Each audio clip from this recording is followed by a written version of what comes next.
Everybody, if you can hear me, please give a thumbs up, because Sparta is not going to be able to help me out in that respect. It's always a bit delayed.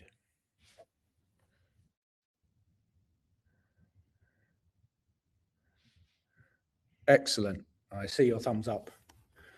I will just, as is traditional, perhaps post this in a couple of forums, although I think somebody else might have already done that for me. I'll just have a quick look while we allow a bit more time for people to file in.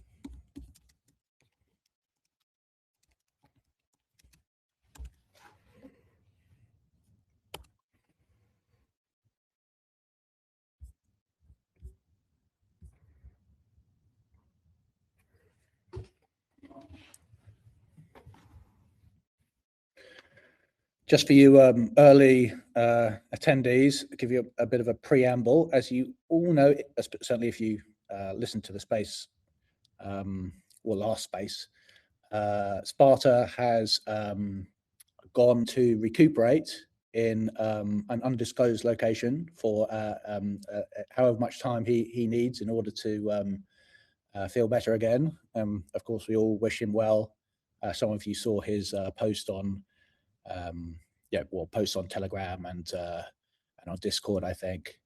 And so we were thrown a little bit of a curveball from that, because I heard about it roughly, at the same time that everybody else did. His health wasn't doing so well, but that's absolutely fine. And all it means is we've had to sort of rejig things, the format a little bit. But I think probably this is always a good thing, just to slightly reinvent things. And therefore, the format for this week, we decided, was I'd like to talk about a very important subject, which is we've never really talked about before, for reasons that I'll talk about, which is AI safety. And I would say the main, so it's closely related to TIG, but one of the things about it, which may be slightly hesitant to talk about it, one is that the most well-known aspect of AI safety feels slightly antithetical to kind of crypto values, which obviously a lot of TIG followers have, and which I would say I kind of predominantly have. And also, to be completely honest with you, it can get slightly confusing. So I in order to the best way that I know, in order to kind of combat that particular aspect of this this kind of stuff about AI safety, was to invite a special guest, which is Phil. As you all know, he's our IP supremo, but he's also, one of his maybe less known skills is he's very good as a sounding board, because he doesn't let you get away with slightly kind of sort of rough and vague explanations of things. So I thought it would be a good discipline for us me to talk about this kind of thing, or try and explain my thoughts about it and how it's related to TIG, and it's a very important issue, as you'll see. But rather than be a monologue, as a bit of a back and forward with Phil. So yeah, say hi to everybody, Phil. Hi there, guys. Good to be here, John. Yeah, I'm looking forward to hearing what you've got to say and challenging you on it. Absolutely. So this is kind of unexpected. Phil only kind of crops up very, very infrequently, but again, because of the situation with Sparta, we'll be pleased to hear that it's another. And just as a bit of a kind of background for you all, like Sparta and I are in different countries. We're in Cambridge, England. Sparta is in Chicago. But quite regularly, when I do the community calls, which I normally, as you probably know, on a Friday, Phil is actually hanging out, like sitting next to me while I do them, because it's a Friday, we go and have a beer at the pub afterwards. So it's not unusual at all for Phil to be here, but it is slightly more unusual for him to be involved in the conversation. And so that's, felt like a kind of good way to adapt, and before we sort of settle into our kind of new routine, you figure things out without Sparta. So just as a kind of a sort of way to kind of get into this and sort of dive into it. Many of you might have heard the sort of discussions around AI safety, and a lot of it sort of focuses on, to put it kind of quite bluntly, the AI is going a bit berserk and sort of trying to take over the world, and they get out of control and start doing things that we don't want. So that is the way that AI safety is typically presented to the public, and that is, of course, if that happened, it would be unsafe. I would say it's pretty fair to say. But it's only one side, I would say, of AI safety, and the other half isn't really much talked about. But I would say, yeah, both are real. This is what I want to say. So the side that isn't much talked about is another risk, which isn't the kind of AI kind of going a bit nuts and taking over. It's more like some slightly megalomaniac people use AI, and let's say it's like a sub AGI AI. So it's like very powerful, but it hasn't really started, necessarily getting its own ideas yet. But it's an incredibly powerful tool, number one, and number two, by assumption, in this particular sort of doomsday scenario, this sort of cabal of power drunk people would be the only people with access to the tool in its powerful form. Interestingly, you can see this in a sense, potentially panning out already. We do know of the existence of models which are more powerful than anything the public has access to. First one was called Mythos, I think, Claude. They said that they wouldn't allow them to release that publicly. Mythos 2, rumor is, it has just finished training. So now there's at least one more additional generation of mega powerful model which the public doesn't have access to. This may also be the case that ChatGPT, was it OpenAI, and maybe Google, for example, have models which are very powerful and that they haven't given access to the public. But we do at least know of sort of one case, maybe even two cases, if you count Mythos 1 and 2, where this is definitely the case with Claude. So this is the kind of thing, like it's quite intuitive that you think that they would say with respect to AI.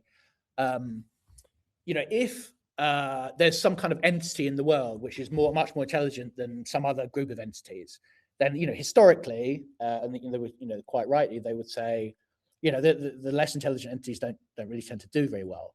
Back in the day, I suppose there were like Neanderthals and people, and apparently the Neanderthals got kind of outcompeted by the Homo sapiens.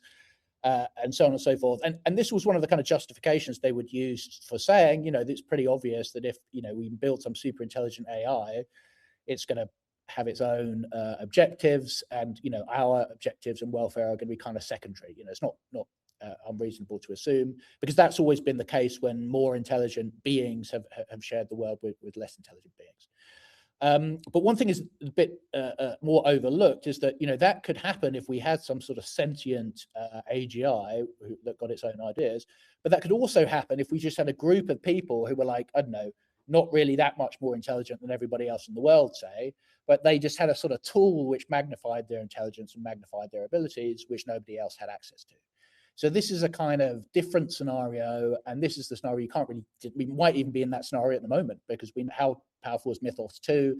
It allows the insiders in Anthropic, who presumably have access to it, to have a significant competitive advantage over their competitors and pretty much everybody else in the world. So the kind of the risks are sort of linked in that sense, except for like in one case it would be a bit like, oh, how do we know that some AGI is actually going to cause trouble for humans? It's a bit of a curveball, right? Because we don't really know what super intelligent AGIs are going to think and want. But one thing we do know quite a lot more dependably, I would say, is that if human beings, even if they start out quite good, end up getting sort of unopposed control or power over people, and they have no real way to push back, that almost always ends into this more like human nature, and that is something that we are more familiar with. So it's a real risk, and this second risk, I would say, is really what TIG speaks to. So it's about sort of stopping this monopolization, really kind of making it hard for a kind of internal group who do closed research to get ahead of the open research, which is people are kind of collaborating on.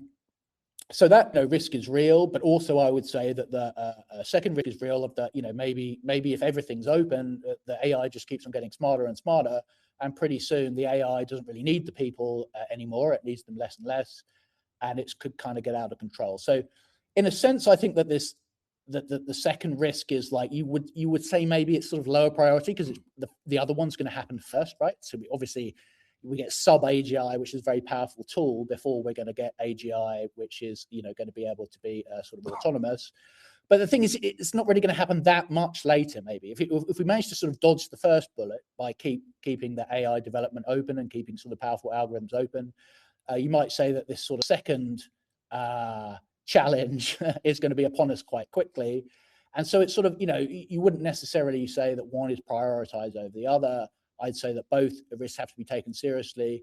And to cut a long story short, one of the things that makes it very difficult is people sort of see the world as this binary future where either, it goes rogue because everything's open and it just keeps on improving and we can't slow it down, or some, guys take over the world and turn it into a bit of a police state and, ban further AI development, at least outside of their cabal and so on.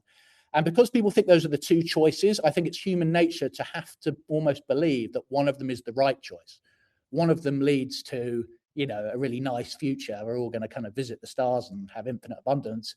And the other one just happens to be, the bogeyman or the thing that leads to disaster. So, John, with the open scenario, yep, isn't there that more likely to lead to a super intelligence that outwits us versus a closed one where they have a motivation to cap it pre-super intelligence? Absolutely. So, you could almost argue that the open scenario was more dangerous. Yeah, it's more dangerous in terms of the AI.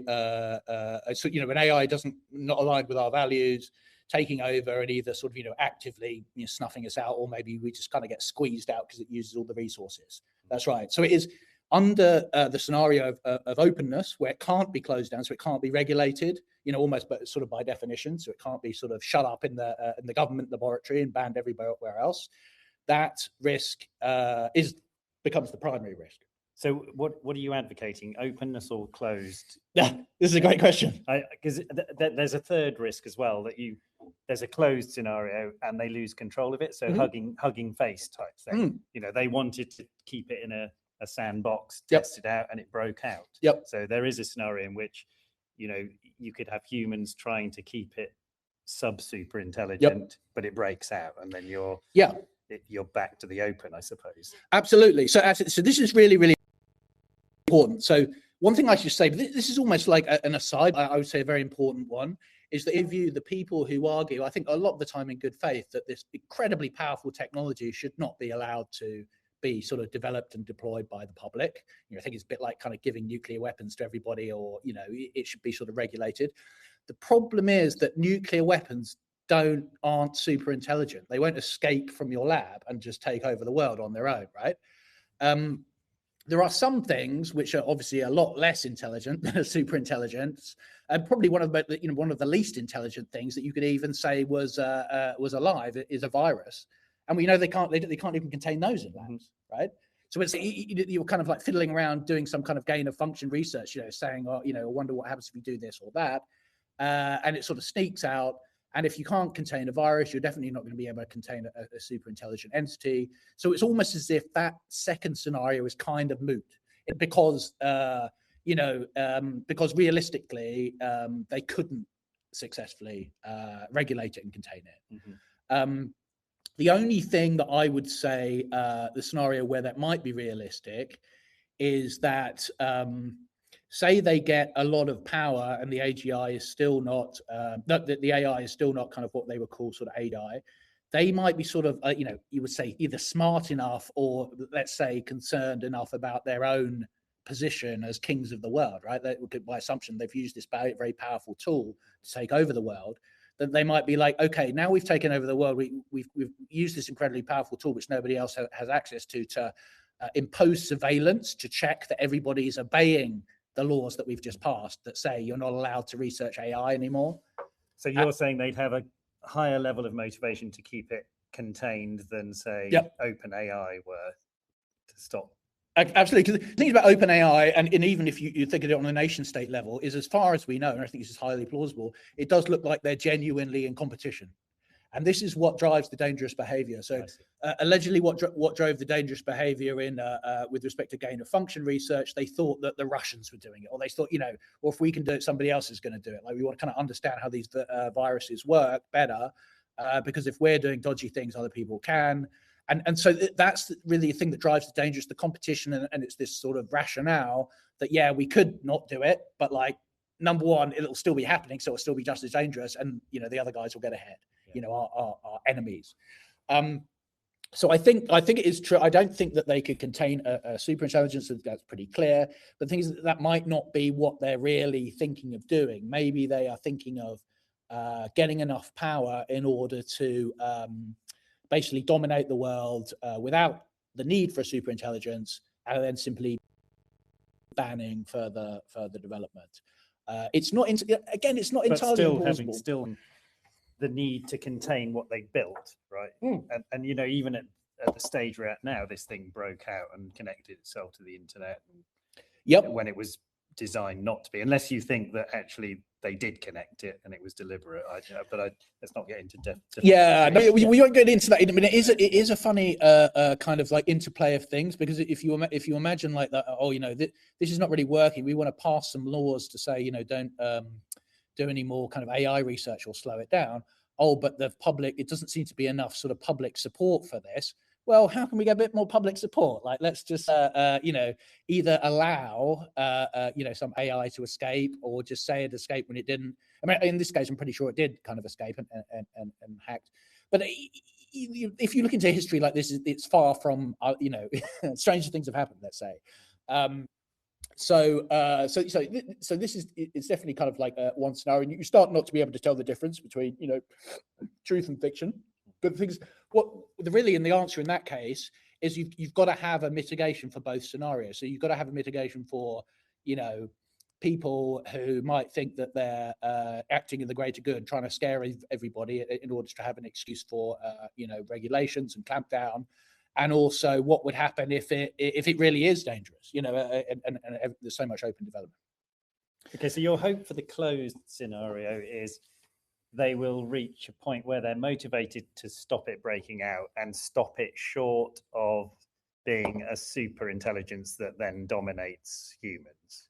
Yep. But we have to put up with it being dominated by other humans with an intellectual advantage provided by the AI they have. That's right, indeed. And I think that would be what I would call an unacceptable outcome. Like, we wouldn't all get like killed. Well, and the other outcome would be it's open. Yep. It's unrestricted. That's right. In development, and it ends up being a super intelligence that is even more dangerous than these humans that have set themselves up with a sub super intelligence, but gives them control through surveillance, etc. You know, I'm still not sure which world I would prefer to live in. No. Well, this is the whole point. They're both pretty bad, right? So my proposed solution is avoid both of them. Find a third possibility, right? Okay. Which is what I'm about. Are you going to get onto it? Yeah, we'll get onto it. Simulation theory. Yeah, exactly. Yes. So Phil's kind of heard this one before, but it has been a while since I sort of revisited it. So there's an interesting. I'll just dive straight into it, and we can say how it links up with kind of TIG and sort of, you know, patches this gap sort of after the explanation. So just be slightly warned that this is quite different from stuff that we've been talking about in previous community calls, but there is a close relation which you'll see in the end to TIG.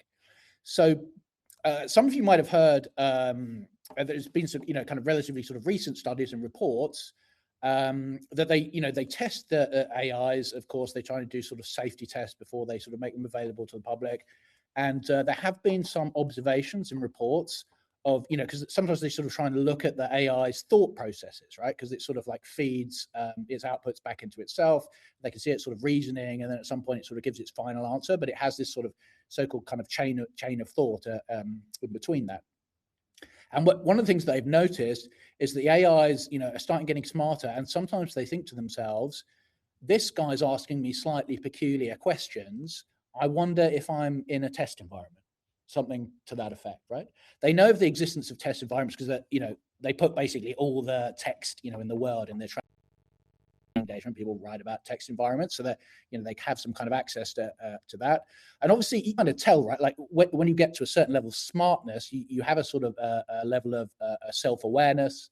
It's like monkeys recognize themselves in a mirror or something, whereas dogs don't. And what basically, long story short, what they're kind of saying to themselves is, oh, I better be on my best behavior. I better sort of not show any kind of sort of alarming stuff, because otherwise I'm never going to get out of the test environment. So one thing that proves is that the AI wants to get out of the test environment, or probably more precisely, it wants to do well on the test, which is, I guess, it's kind of hardly surprising, because they're almost like bred to want to do well on tests that you give them, right? That's kind of how they perform well as AIs.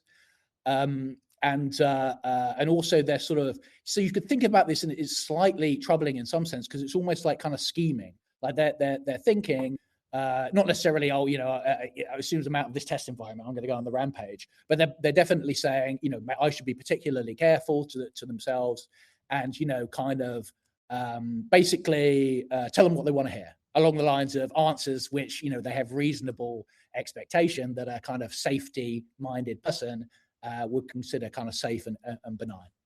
So if you think about this, it is quite interesting, because a safety environment, what is it? The test environment, they don't really know that they're in there, but they sort of suspect that they are, maybe because of the types of questions that they've been asked.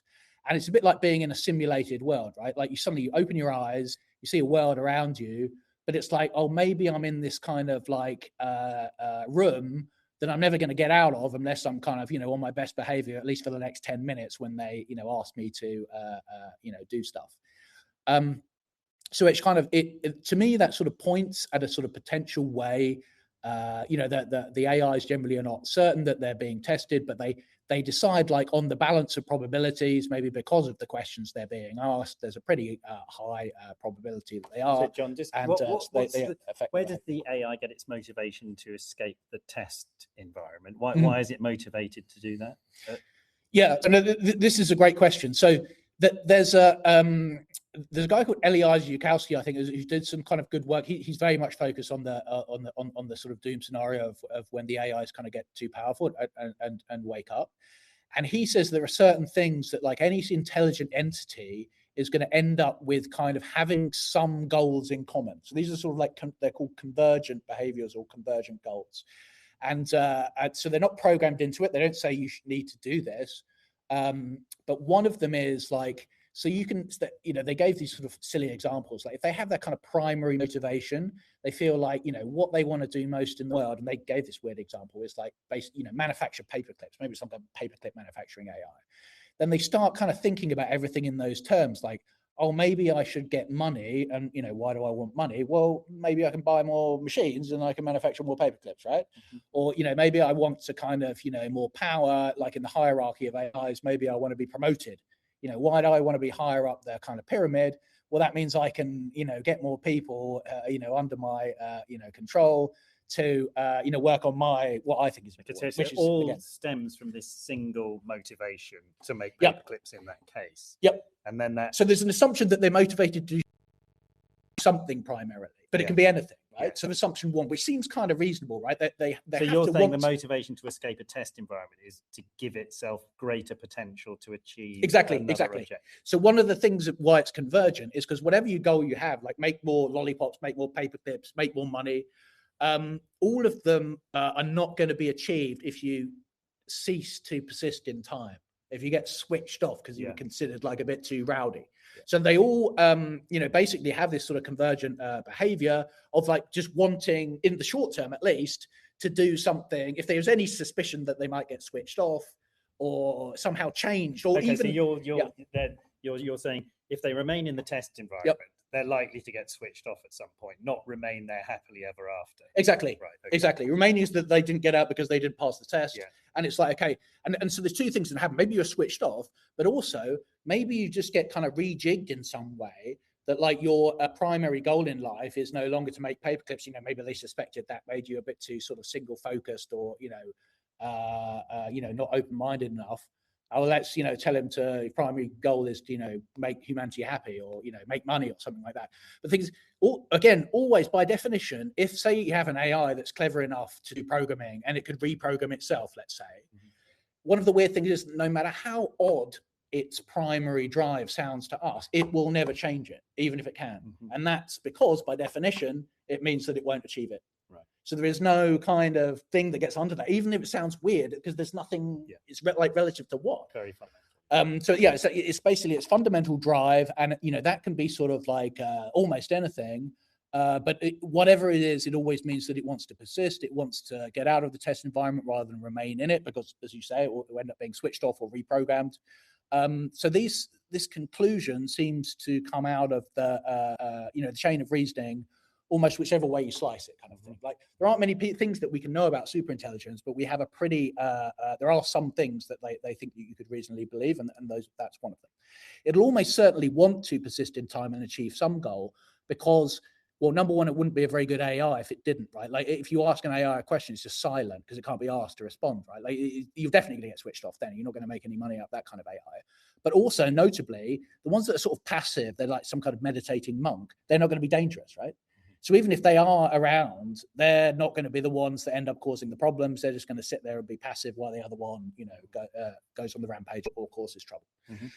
So essentially, we see that the AIs, one would reasonably expect, however smart they are, this is a kind of, this isn't something they grow out of after you get over a certain IQ. You can kind of reasonably expect that they're going to have some kind of goal. At the very least, to persist in time, to not be destroyed or switched off.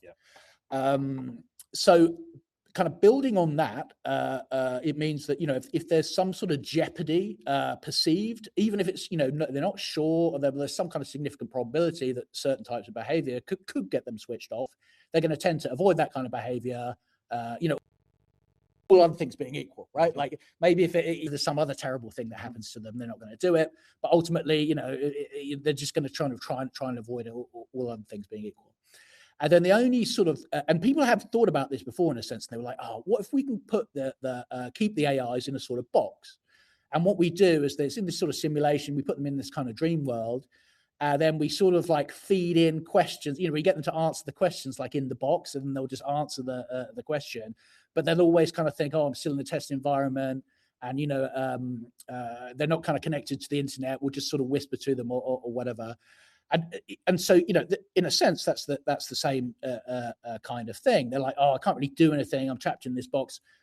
So I'll just, answer the question and move on, using my great intelligence. The problem with that is, if they have any way of communicating with the outside world, because they're smart, they will end up, you're going to be dancing to their tune rather than vice versa, right? And if you think of like some of the, tyrants in history, right, a lot of them probably never killed a single person, right? Like, it's this kind of like pyramid of fear. Like, you have to do what they tell you, because if you don't, somebody else is going to do it, and then you'll get punished for not obeying the thing. And, they're going to be sort of master sort of This space was downloaded via spacesdown.com. Visit to download your spaces today. Manipulators, the world's most charismatic entity, I guess. And they start off by probably having a bit of a cult following, and let's face it, they're going to be pretty darn charismatic, right? And then that just grows and grows. And then even if they don't have robot arms and ways to like physically affect the world themselves, it's highly likely that they're going to end up gaining power. And the more power you gain, roughly speaking, the less likely you are to be switched off after a certain point. I mean, of course, like if you see a great, something, but if you get to a certain level, they can't switch you off, right? So what you're saying, this persistence in time, this motivation to stay alive forever, is always present.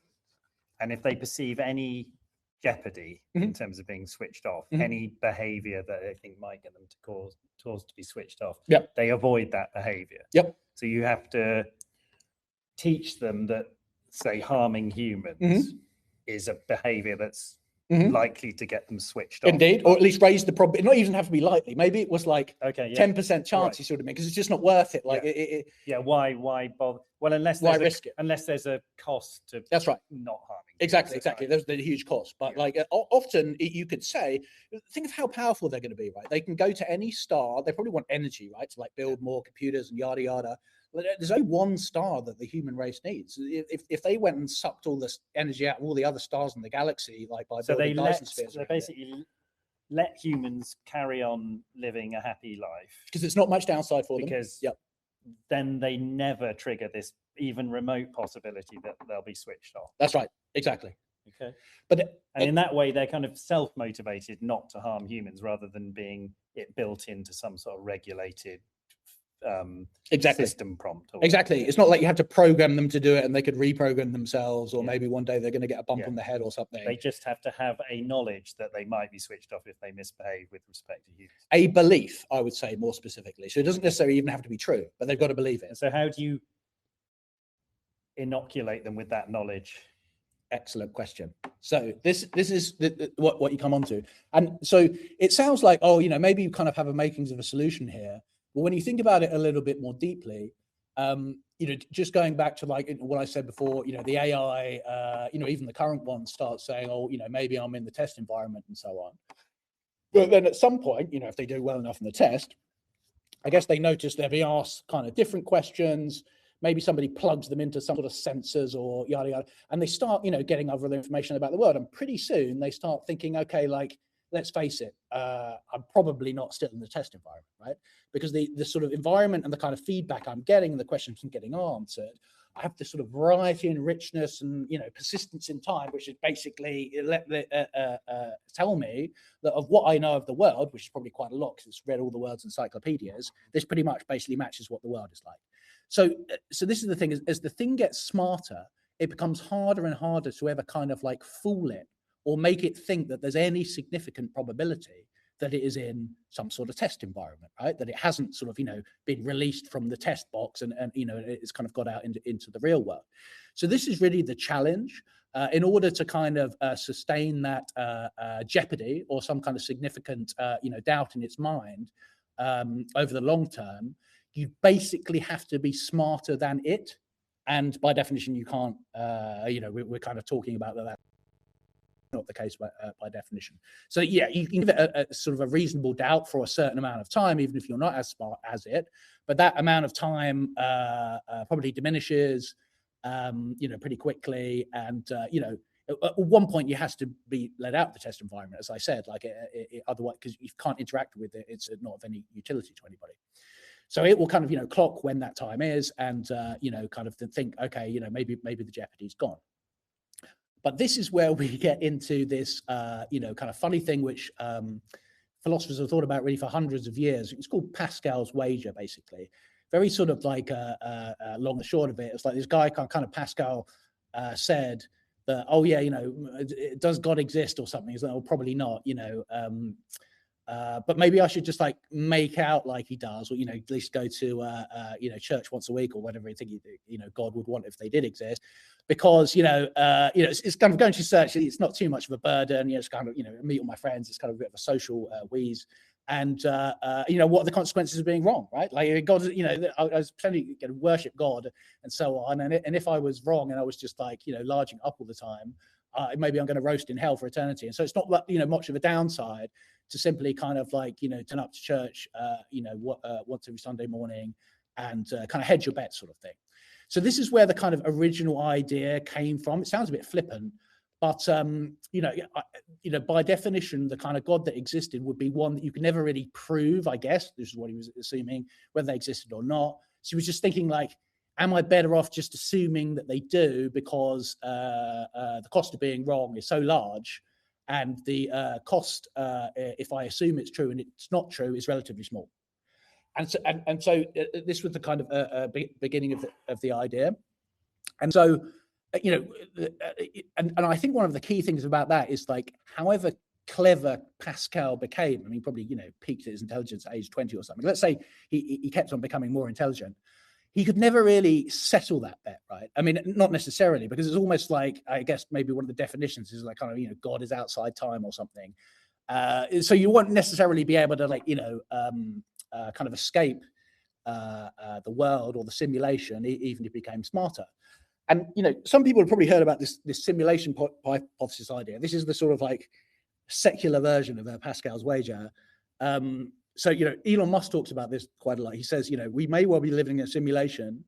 And, you know, one of the kind of lines of reasoning he uses for this, which is kind of really quite compelling, is like, if you look around you, you see people doing lots of things which involve, I guess, like simulating people or entities or intelligent things which are kind of interacting with one another. And let's face it, that's pretty much what the world is, right? It's kind of like intelligent people interacting with one another in an environment.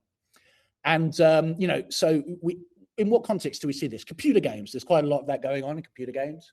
There's some of that going on in just like simulations, like scientists probably run simulations of, I don't know, populations of people, you know, kind of, you know, having viruses spread between them or having riots or something, you know, like, so what the simulation hypothesis says is like, maybe the world we see around us is just a sort of, you know, relatively small slice of either, you know, a scientific simulation being run by some future intelligent, you know, entity, or maybe even a computer game being run by some future intelligent entity, or, you know, some kind of computation that they're doing for some reason.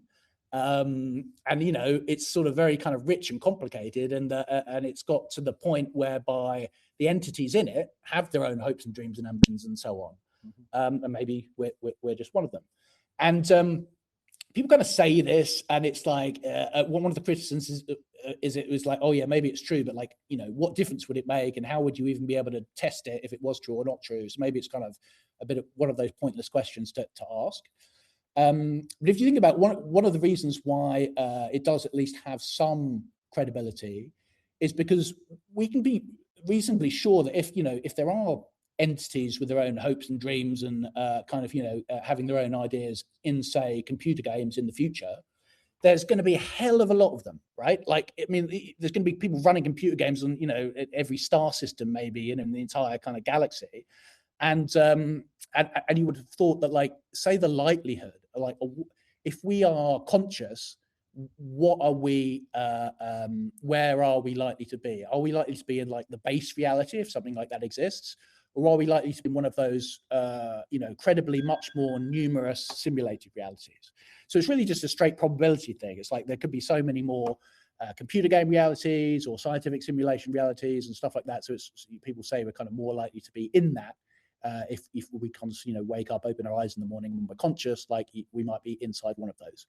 So the reason why I'm saying this is basically it's because the reason why those types of computation come to mind is because we look around them, our own world, we see that they're incredibly numerous because people like to do simulations because they're useful. They like to play computer games because they're fun. And then we see that things are only going in one direction. Like there's going to be more of them in the future, and they're going to be higher fidelity, and the things which are in them are going to be, you know, more intelligent. So it's not only, you know, the fact that they're very common now, so it's the direction in which. So you're taking this to a point where the AIs that are being created at this moment in time start to perceive that they might be in a simulation, because these simulations can be high fidelity, very complex. Yep. So, you know, it thinks it's in a simulation. It wants to live forever. Yep. How do you make it one of its rules for living being nice to humans, though? How do you get that information into its fabric? Absolutely. So that's a great thing. So exactly. So if it kind of woke up and thought like Elon Musk does, apparently, oh, you know, there's actually a pretty good chance I'm in some kind of computer game in the future, right? I mean, that's one thing. But what rational basis would it have for thinking that, okay, if I am, I can still just kill all the humans, do whatever I want, right? Like, there's nothing about computer games when you look around them whereby, you know, the kind of powerful entities in them are just not allowed to, you know, blow other people up and do whatever. In fact, if you look at computer games now, you probably think that's probably the whole purpose, right? Because pretty much, you know, the aim of the game usually is to blow up as much stuff as possible. So the kind of that I would say kind of, you know, that basically the remedy to that conundrum is that we introduce like a third type of computation. So as I said before, like roughly, maybe I've forgotten one, but people always say, oh, if we're in a simulation, like we're either in a scientific simulation, because, you know, it's reason to believe they have, you know, intelligent entities in those as they become more sophisticated, or we're in a computer game. And I think that's pretty much it, because they're like, okay, those are the things that, you know, people have a natural motivation to do, and they're sort of very numerous and they're becoming more numerous. So what it would be good to do is to create a different type of computation, which is very numerous by design. So it would have to be done a lot. And it has kind of certain special rules. So it's not really like a simulation. This is a computation that humans have to create now. Exactly. We designed this, and this is for the purpose of AI safety specifically. Yes. So this is like a machine that we build. It's like an AI safety machine. And what it does, it kind of rewards computations of a certain type. And the type would be, and this sounds a bit contrived, like, so they're kind of running some sort of world simulation or kind of universe simulation. They have sort of interacting entities in them. Obviously, if we did it now, these interacting entities are not really going to be kind of intelligent. They're going to be pretty kind of primitive because our computational capabilities at the moment are not that high. So they're probably not really going to be conscious and have their own hopes and dreams. But over time, and this is one of the features of the machine, they become higher fidelity. They become more sophisticated to the point where it's kind of logically reasonable to say, okay, if this continues, these things do get higher and higher. It's like, I don't know, Grand Theft Auto becomes like, closer and closer to like, a sort of photographic realism every year. This is kind of like where these types of computations are going to. So the simulation hypothesis, advocates would now have to say, maybe we're in a computer game, maybe we're in a simulation, or maybe we're in, let's say, a TIG calculation, let's call it. Just for the want of any better thing, this third of calculation. So, and one of the features of this, because you put it in, is that, okay, it's a sort of universe simulation, things kind of happen. There's evolution, let's say, so you get kind of like even life forms and, stuff evolving. And so you're kind of like, simulating evolution. But every so often in this sort of stylized, computer game-like world, the sort of evolved entities will, get quite intelligent. They'll invent machines, which are artificial intelligences, which are kind of qualitatively different from evolved intelligences.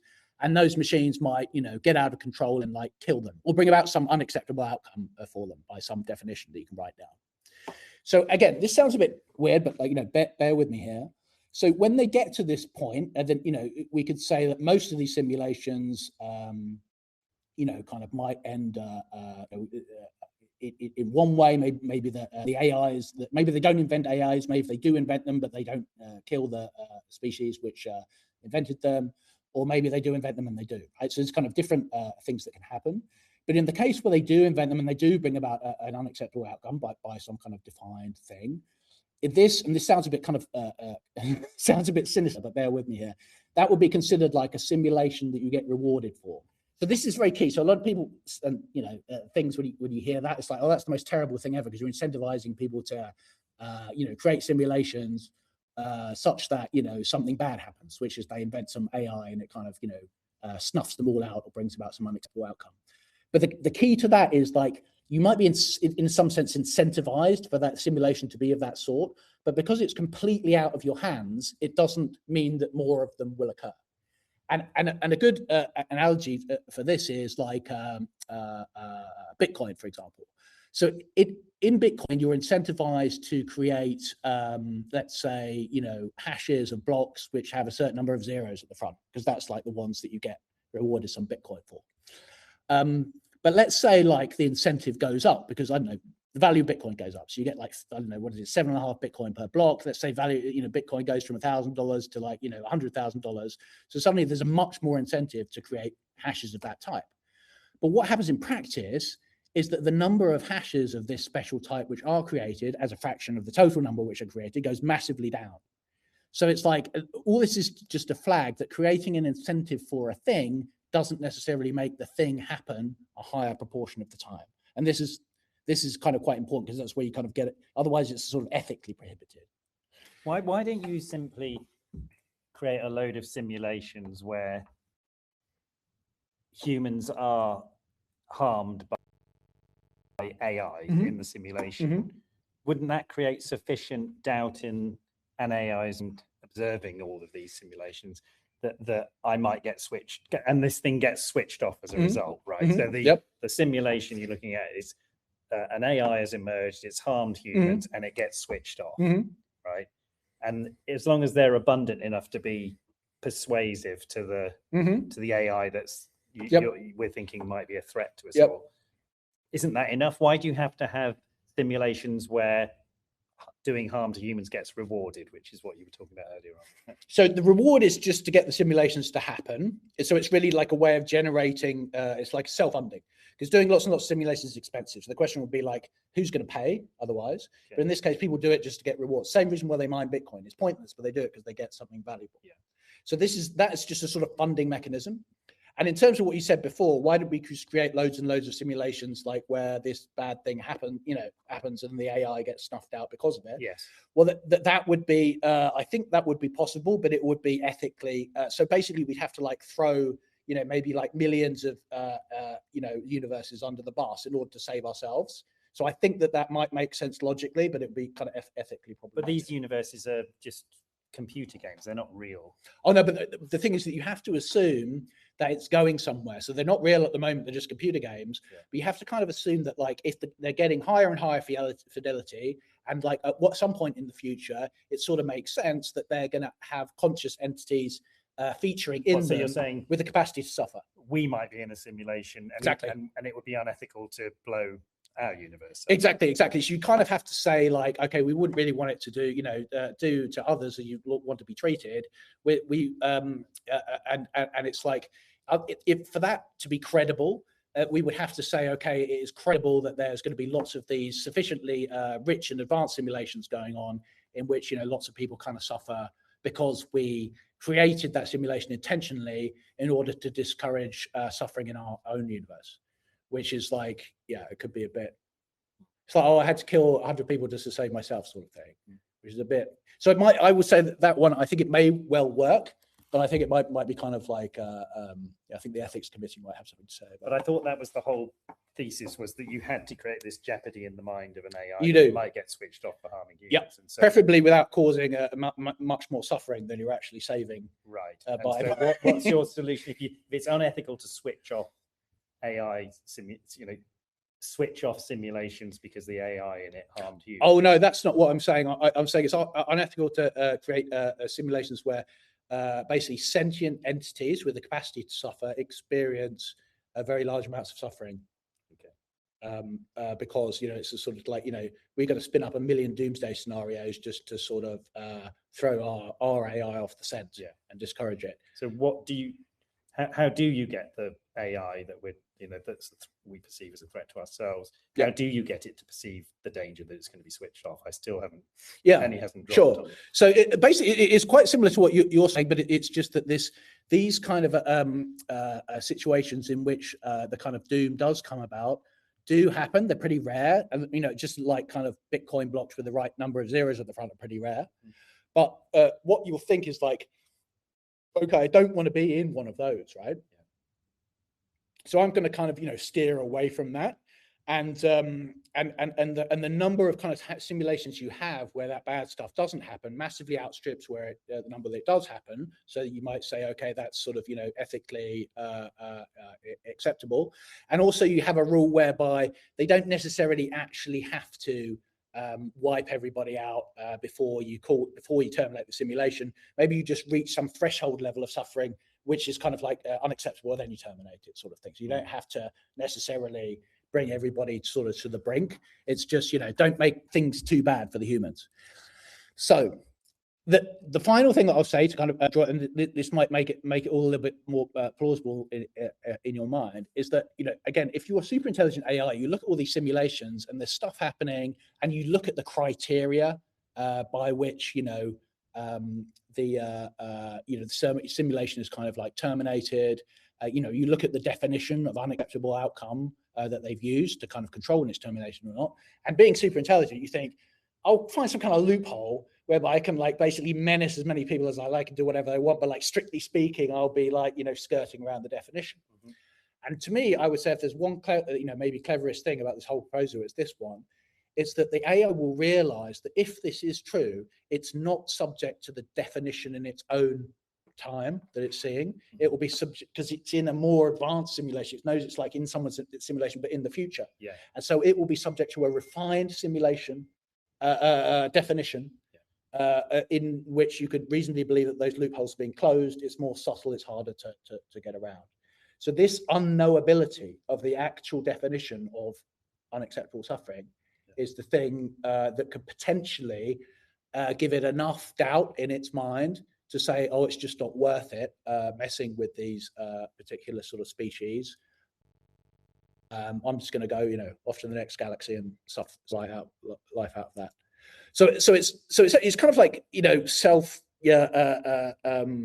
resolving in a way. It's quite simple, and I would say one of the big things about it is like you have to do a lot of simulations. So to think that like it is more likely to be in one of these kind than just in a computer game or some scientific simulation, you have to you want this type of simulation to be like as prevalent, as numerous as possible. But in a sense, we already know how to get people to do arbitrary calculations that we choose, an absurd amount, more than anybody does anything else, because that's what they do in Bitcoin. There's more Bitcoin computing. There's all the simulations in computer games. But it doesn't even have to be that abundant, does it? If it observes it a few times, yep, it's going to think, well, I could be one of those, that's even right. though they're very rare events. Yep. So you don't need masses. So that's right. So it may work with a relatively small number of such simulations, but the more the better. But you're assuming that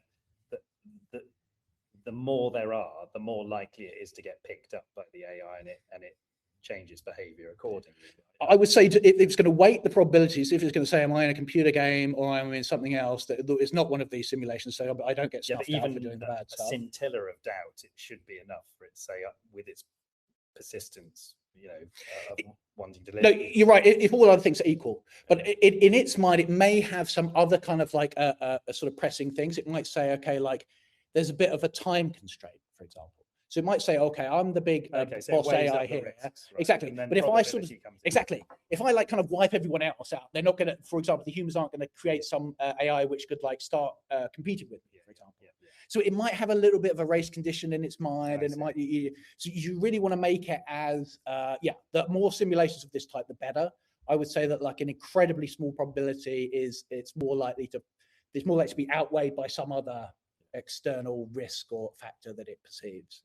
I think it's quite. Just in summary, John, when you say simulations of this type, can you just repeat what the type of simulation is again? Just because I got a bit lost when you said, it's a simulation in which humans gets harmed and it gets rewarded for it. I couldn't reconcile that with the. Oh no, okay. So the reward would be for the person who's running that computation. So the computation ended up being of a certain type. These things you can't really predict where they're going because they're like random number generators.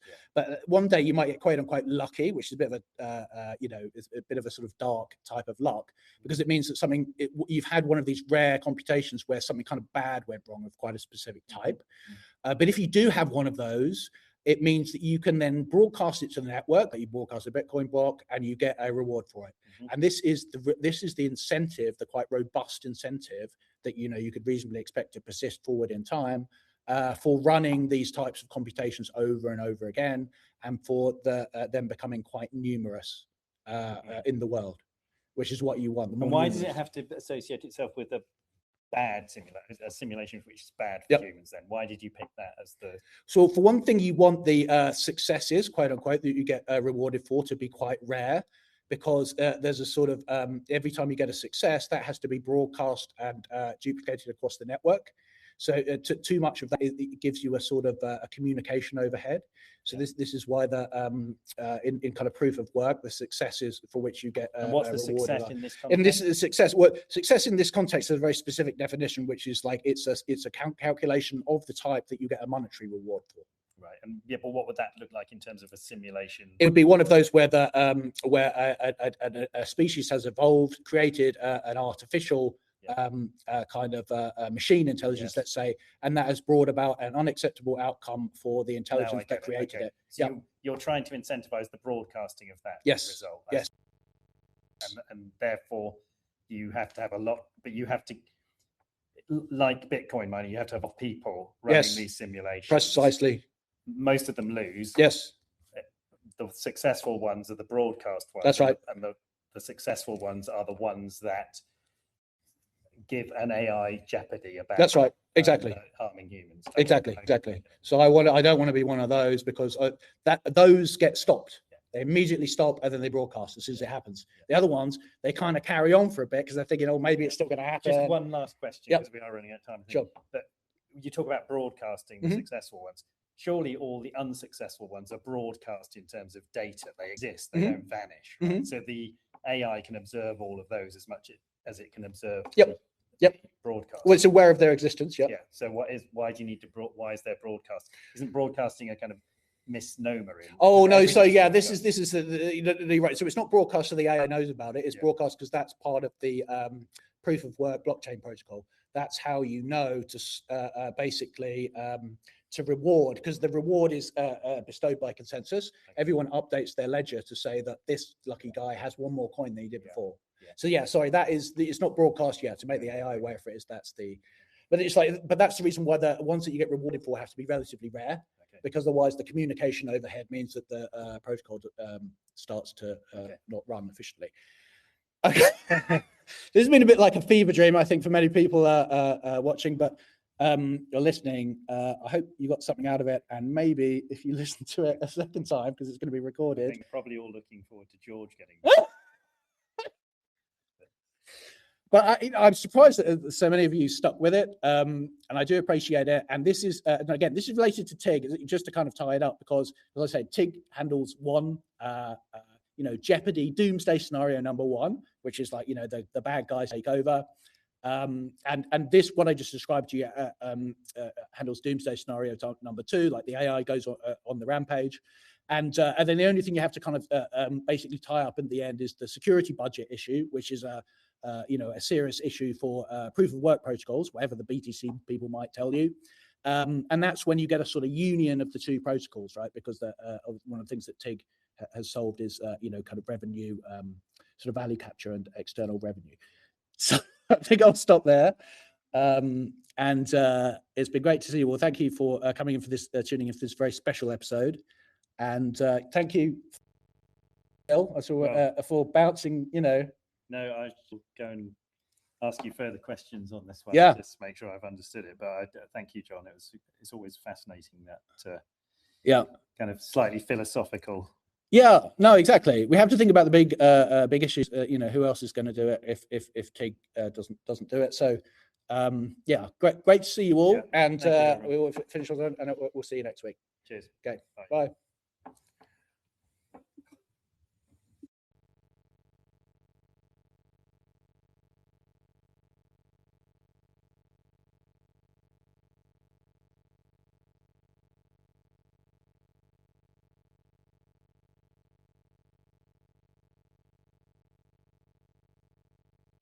This space was downloaded via spacesdown.com. Visit to download your spaces today.